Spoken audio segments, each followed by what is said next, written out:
Surat Yudas Pasal 1. Pengirim, penerima, dan salam. Ayat 1 dan 2. Yudas, seorang hamba Yesua HaMasiah, dan saudara Yakobus, kepada mereka yang terpanggil, yang telah dikuduskan dalam Elohim Bapa, yang dipelihara dalam Yesua HaMasiah. Rahmat dan damai sejahtera dan kasih kiranya dilipat gandakan bagimu. Bahaya guru palsu. Ayat 3 sampai 16.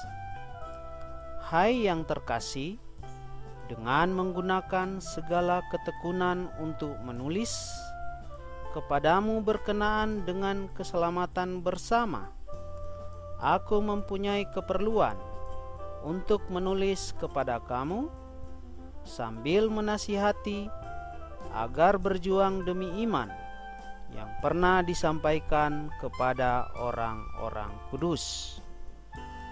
Karena ada orang-orang tertentu yang menyusup dengan diam-diam, mereka yang sejak dahulu telah terdaftar ke dalam penghakiman ini, yaitu orang-orang fasik yang menyelewengkan anugerah Elohim kita ke arah rangsangan badani, dan yang menyangkal Elohim sendiri, majikan dan Tuhan kita Yesua HaMasiah.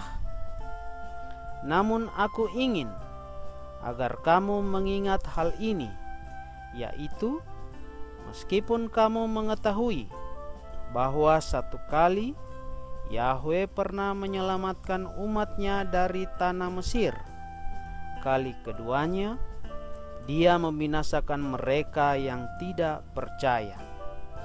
Juga para malaikat, mereka yang tidak menjaga asal-usul mereka sendiri, malah telah meninggalkan kediamannya sendiri. Dia telah menahan mereka dengan belenggu abadi di bawah kekelaman, sampai pada penghakiman pada hari yang besar. Seperti halnya Sodom dan Gomora serta kota-kota di sekitarnya yang gayanya serupa dengannya, yang menyerahkan diri kepada percabulan dan mengumbar kedagingan yang aneh, mereka dipertontonkan sebagai contoh orang-orang yang menjalani hukuman api yang kekal.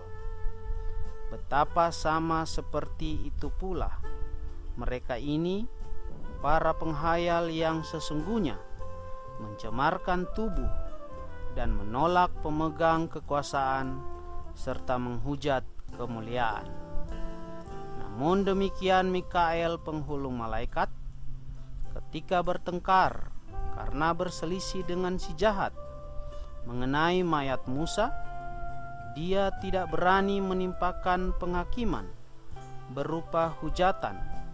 Sebaliknya dia berkata, kiranya Yahweh menghardik engkau.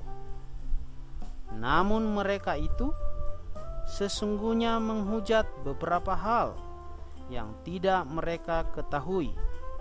Sebaliknya, hanya memahami beberapa hal secara alami, seperti makhluk-makhluk tiada berakal. Karena hal-hal inilah mereka binasa.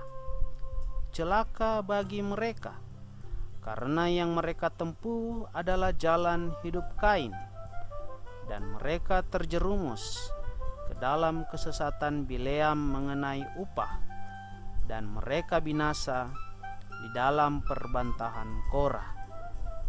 Mereka ini adalah noda dalam perjamuan kasihmu, karena turut berjamu tanpa rasa malu dengan mengenyangkan diri mereka sendiri, bagaikan awan yang tidak berair yang dilayangkan oleh angin, bagaikan pohon yang tak berbuah pada musim gugur, yang telah benar-benar mati, yang tercabut seakar-akarnya.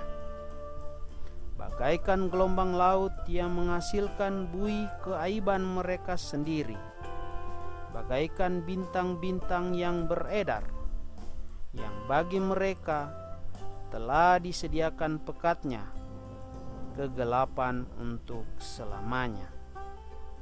Dan juga kepada mereka ini, Henokh, generasi ketujuh dari Adam, bernubuat sambil mengatakan, "Lihatlah, Yahweh datang dengan beribu-ribu orang kudusnya untuk melakukan penghakiman terhadap semua orang dan mempersalahkan semua orang fasik dari antara mereka, berkenaan dengan segala perbuatan fasik mereka yang telah mereka lakukan dengan fasik, dan berkenaan dengan segala kekasaran yang telah mereka, orang-orang berdosa yang fasik itu, ucapkan terhadap dia.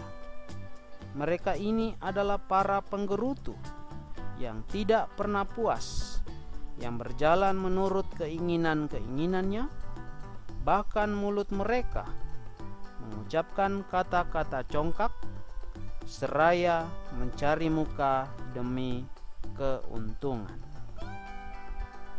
Panggilan untuk tetap setia, ayat 17 sampai 23. "Namun kamu yang terkasih, ingatlah perkataan yang telah dikatakan sebelumnya oleh para rasul Tuhan kita, Yeshua HaMasiah. Sebab mereka terus berkata kepadamu bahwa pada zaman akhir akan ada para pencemooh yang muncul berdasarkan keinginan kefasikan diri mereka sendiri. Mereka ini adalah orang-orang yang jiwani, yang menyebabkan perpecahan karena tidak memiliki roh. Akan tetapi kamu yang terkasih, dengan membangun dirimu sendiri di atas imanmu yang paling kudus, sambil berdoa di dalam Roh Kudus, peliharalah dirimu sendiri di dalam kasih Elohim, sambil menantikan rahmat Tuhan kita, Yeshua HaMasiah, bagi hidup yang kekal.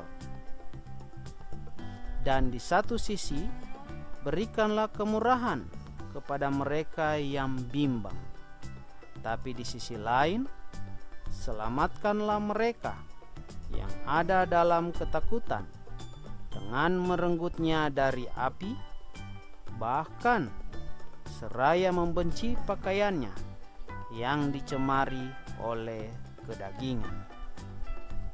Sebuah doa pujian, ayat 24-25.